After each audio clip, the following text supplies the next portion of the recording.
farmers, ladies and gentlemen, in Bulabinakatiyo, Bulabayalong.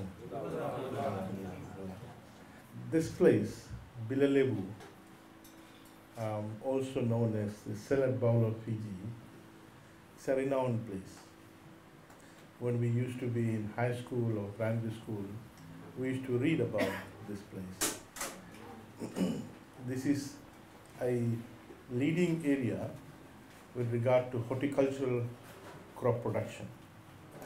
And I want to take a moment to thank all of you, all the farmers of Bilelebu, for the hard work, perseverance, sacrifice to ensure that we have balanced food reaching the tables of all households in Fiji.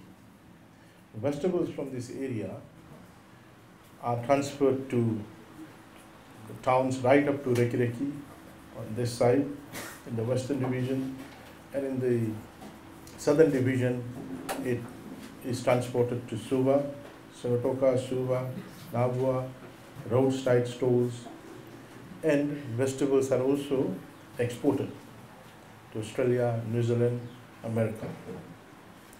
It's amazing to see how vegetables, fresh produce in particular, is finding its place in tables outside Fiji, thanks to globalization.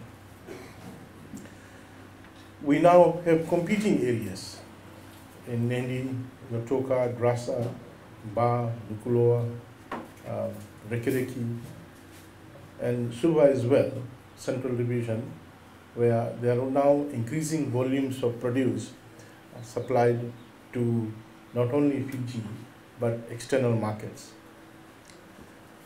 Our produce are now also taking a firm position in hotels, and hotels are looking forward to sourcing agricultural produce from within Fiji.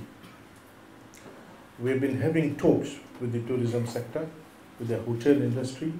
Just 2 weeks ago, I met the Chief Executive of South Fiji Hotel and Tourism Association, Ms. Pentasa Lockington, and had a brief chat on reaching out to the hotel chefs, purchasing officers and CEOs, and convincing them that there's nothing wrong in our fresh produce. They need to source locally. This is primarily to ensure that our money stays here. We don't return the foreign currency that we get through exports and remittances and tourism back to those countries by buying fresh produce from those countries. We need to protect and keep the money here. Not only that, of course, when purchases are done locally, the households benefit, the workers benefit, the farmers benefit, landowners benefit, other people who are supplying input to the agriculture sector will benefit. The beauty about agriculture sector is that its multiplier effect is immense, because a lot of people are involved. Unlike some of the urban business activity, which is quite low in terms of multiplier activity, agriculture sector's multiplier effect is very high, because a lot of people are involved. So when you create profit or surplus, then when a lot of people are involved, that surplus is distributed to this lot of people. To the extent that the agriculture sector kind of permeates into rural, the periphery, where the normal urban industries don't exist. It is agriculture and tourism that you find in the periphery, in the interior, in the maritime. And in that way, income distribution takes place. And that is very vital, very critical for any government. And our government is very particular about ensuring that all of us grow together. Well, no immaterial of whether you're in Kiasi or Nakoro village or Undu Point or Isavos or Lomai Viti, all of us, we want to grow together. And that's the model of growth and development, growth model of our government. Is we want everyone to take everyone together in the growth process.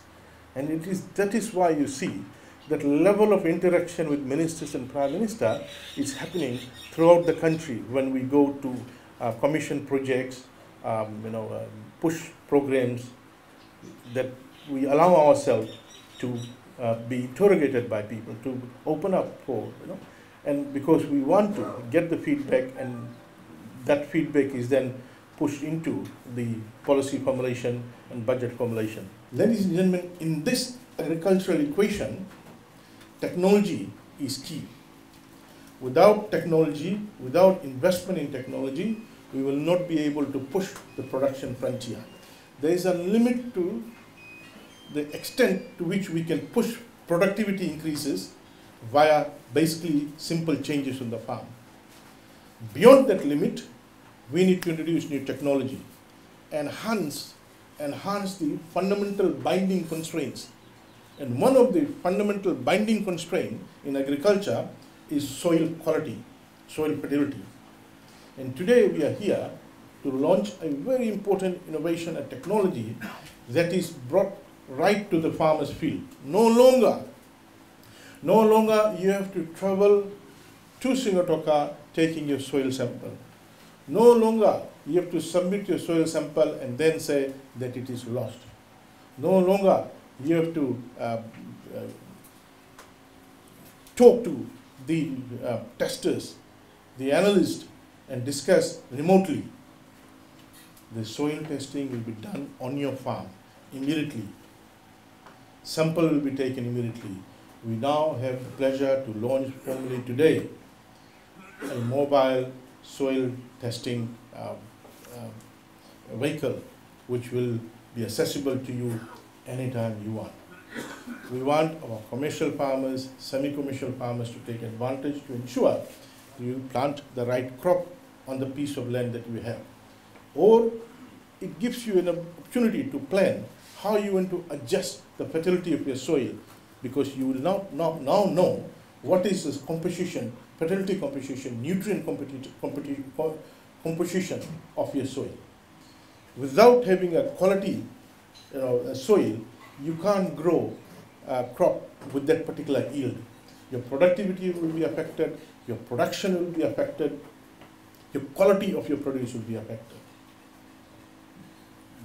Long time back when I was in the farming, we used to see how truncated products produced and growth used to be.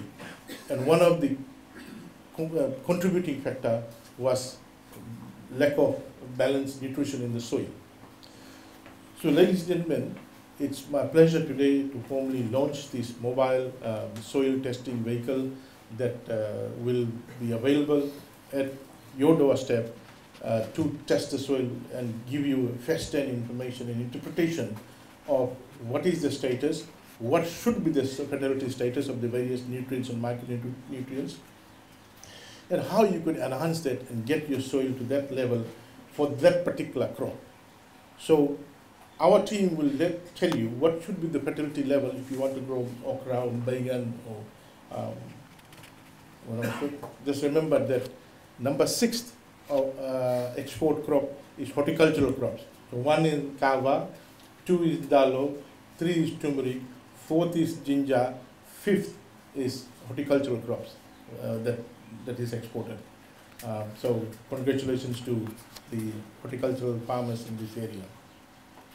So ladies and gentlemen, today I would want to emphasize to all of you that you need to ensure that you look after the quality and fertility and structure of your soil.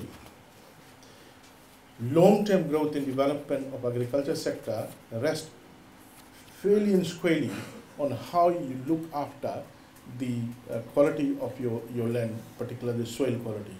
Sustainable agriculture is critical, and a binding constraint to sustainable agriculture is quality land, fertile land, and good structured soil. So ladies and gentlemen, it's my pleasure to launch this facility here, and it is not only for this area but for throughout Fiji, and on the whole of the farmers we will be able to mobilize this. We will be having more of this mobile testing laboratory, which will be available in Nwalevu, in Southern Division, in Western Division. But for now we will prioritize high vegetable growing areas such as this. Thank you. Naka.